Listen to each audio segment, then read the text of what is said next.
In one courageous act of defiance against the music industry, Joy Villa became the biggest story of the Grammys overnight. And Leanne, these were a Grammys that I would not have paid any attention to. I would not have known anybody that was involved or any of the acts or anything if it weren't for Joy Villa. It's true.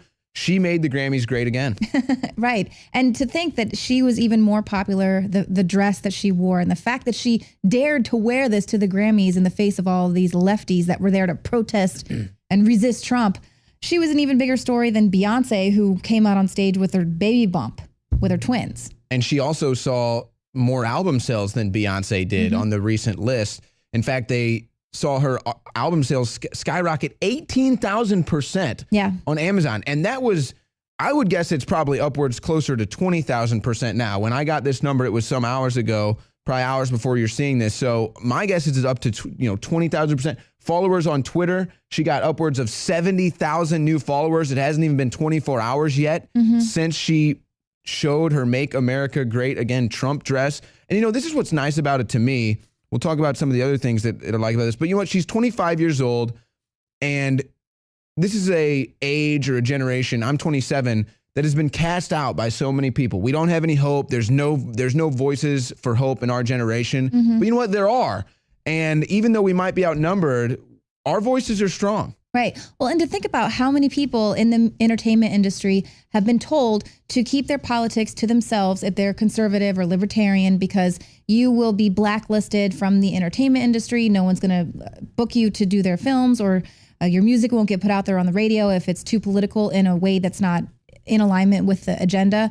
So it was really impressive to see someone come out and say, you know what, screw it. I'm a great artist. The Grammy they already kind of put her on the radar and said, this is, Joy Villa, but no one really knew who she was. So she just came out and made a big, bold statement. And I think it was obviously a win for her. Yeah, and that's a good point. It's been such a taboo thing in the past to be an entertainer and have public political views, at least, heavily laying them on your audience. And it's been so one-sided. Here comes Joy Villa, and this is a quote. I'm 100% a Trump supporter. I believe in his message. I believe he will run this country like he runs his life, successfully. I stand as a proud American, and I stand for a unified America that is tolerant of each other no matter who we voted for.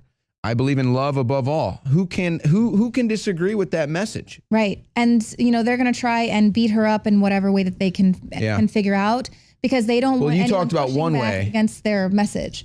So here's one way that you talked about you think they might try to attack her. Now, this is a very diverse woman. She's a vegan, author, singer, songwriter, model, vegan health coach, Scientologist. You think they're going to come after her on that? Yeah, well, because now it's very trendy to attack people if they're a Scientologist and to come after their Scientology beliefs, whatever you might think about Scientology. But it's interesting how they can attack certain religions, but not Islam. Don't you dare do it. That's the favored religion, even though they will, behead gays and throw them off roofs in the present day. That one's great. But it's interesting because last year for South by Southwest, I did a man on the street. President Barack Obama, former President Barack Obama, and Michelle Obama were here. They were the keynote speakers for South by Southwest, the music portion of it. And they were there to talk to artists about ways that they could make music to help push the government's agenda. And we were just like, what the heck? I'm asking people on the streets why does the government even have an agenda? That's amazing him to just admit that. And I'm asking them,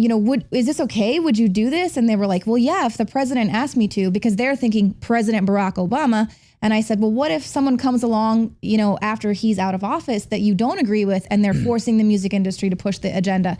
That all caused them to stop and think. And now we've seen the media, music, they've all aligned with President Barack Obama's government and pushed his agenda in their movies and script writing. It'll be interesting to see if they are still in alignment with the government now. Well, and it was a night that was full of political statements. Katy Perry performed with a Persist armband in front of a projection of the Constitution. A Tribe Called Quest did a President Agent Orange, which, hey, okay, bring attention to Agent Orange. We've been trying to do that for years. And then they did the Black Panther salute. Chance the Rapper, he did bring Jesus and God to the event, which a lot of people I think appreciated. However, he did support, he did show his Barack Obama themed clothing line. But to me, again, it's about, with what Joy Villa did, it's not about whether she's a Scientologist. It's not about whether she's this, that, or the other thing. It's about she's a patriot. And that's what I think she's trying to say. Why can't we just all be patriots? That's something that unifies all of us. And one of the big things is the freedom of speech. And if you're an entertainer and a musician, an artist, above all, you should stand for freedom of speech and the First Amendment, because that's the business that you're in. And so regardless of if it's controversial based on the people that are in the same room with you, but this should be kind of a lesson to the people that are in that room. Meryl Streep, perfect example. The majority of Americans agree with Joy Villa, and they're willing to buy her music and skyrocket her on the charts because she wasn't afraid to stand up for Trump. And let that be an example. I'm telling you, this is going to be the new wave of marketing. Patriot, conservative, anti-PC. That's where the consumer's thought processes really lie. That's where their loyalties lie. That's why Joy Villa saw success overnight. But it goes on, the designer of that dress, Andre Soriano, is an immigrant from the Philippines and also a big fan of Donald Trump. And he told The Hollywood Reporter, who had to put their little spin on it, of course, that he is supportive of the new president despite his controversial immigration ban. There's their spin. It's not an immigration ban. I just want to correct the Hollywood Reporter on that. They're just going to put that story out. It doesn't matter. Facts don't matter. But Soriano talked about in the interview how he believes he's an example of the American dream, an immigrant that comes here, works hard, and does what they love to be successful.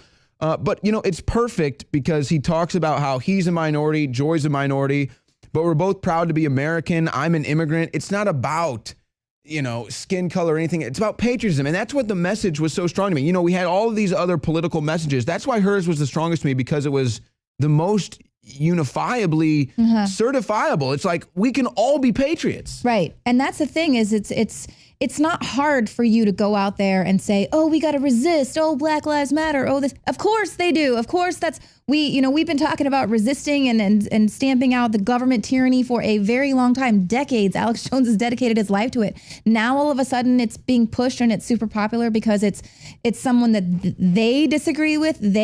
So it's just very interesting to see how they're trying to control to the point of pushing the country into civil unrest and promoting riots in the streets so much so that they're failed and they're losers. That's how angry they are, that they'd rather see this country crumble than allow Donald Trump to push his agenda.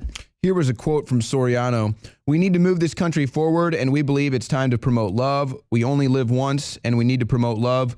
We have one president now who is going to do the best thing for planet America."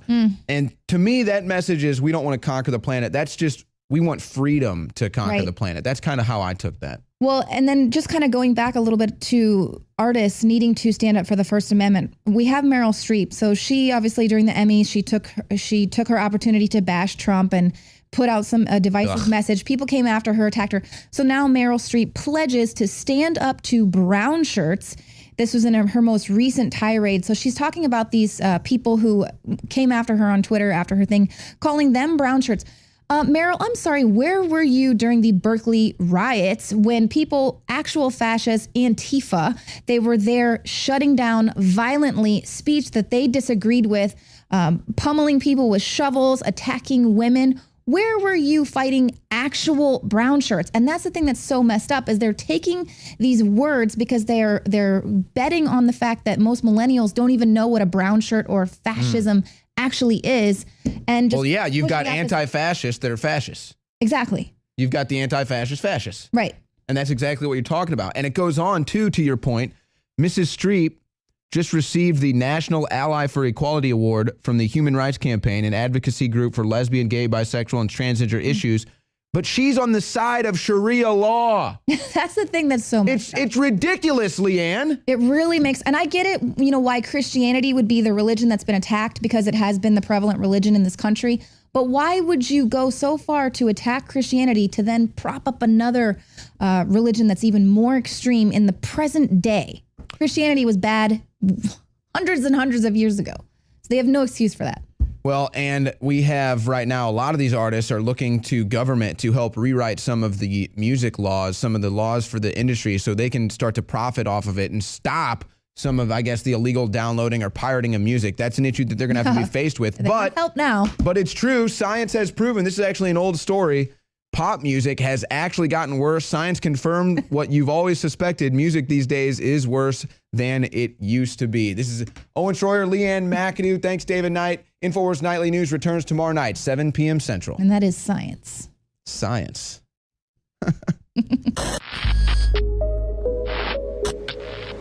In case you haven't heard, Infowars has become the most influential media outlet in America. We're making freedom go viral. And now we are proud to announce a new weapon in the epic battle against the globalists. Infowars Prime, where you can watch live high-definition feeds of The Alex Jones Show, plus exclusive insider videos from the Infowars crew and behind-the-scenes action. Go to Infowars.com/app and download today. Infowars Prime is available right now for your iPhone or Android. You will have access to exclusive videos that you can't see anywhere else. And that means live coverage of events and breaking news on location as it happens. You can also take advantage of amazing deals from the Infowars store that are only available for Infowars Prime subscribers. That's Infowars Prime at Infowars.com/app. If you can hear my voice, you are the resistance.